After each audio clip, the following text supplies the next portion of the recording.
Hello, my name is Alex Campbell. Today I want to look at reaction times between men and women.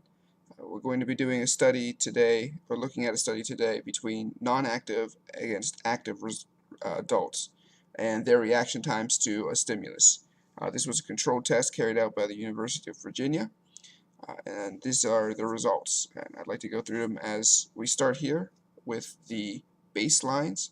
So we're going to look at first what non-active adult and female and male reaction times look like in this study. So firstly, we can look at the auditory reaction times between men and women.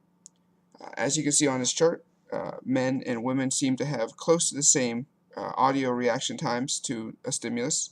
However, if we look at one versus the other, we see female auditory reaction times have slightly higher range and standard deviation and a slightly higher average than the men do in the auditory reaction time, just as a baseline.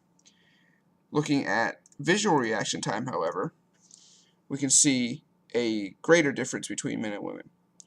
In this case, you can see that women do have a slightly higher reaction time visually than men do, just as a baseline.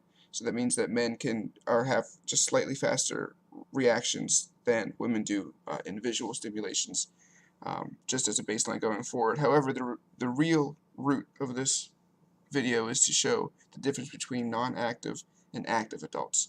And I feel the best way to do that is not to look at the difference between men and women, but between genders as a whole. So we'll start with men, and we'll look at men's auditory reaction times between non-active and active. As you can see here, there's not a lot of difference between active and non-active men when it comes to auditory reactions. This is pretty astounding to me that there's not a difference at all. You would think that being active would give you some advantage in both reactions, both auditory and visual, but that doesn't appear to be the case when it comes to auditory for men.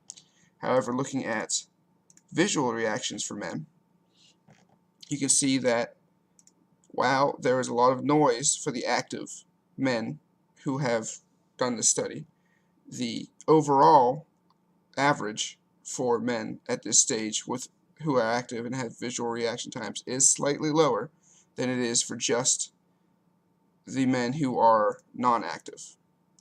So non-active is 244, active is 232. So it's about 12 millisecond difference between active and non-active men. For females, let's start with the auditory reaction times. So between non-active and active females, there is a large difference in reaction times. The non-active females are very, very varying on the standard deviations and have an average around 232 milliseconds.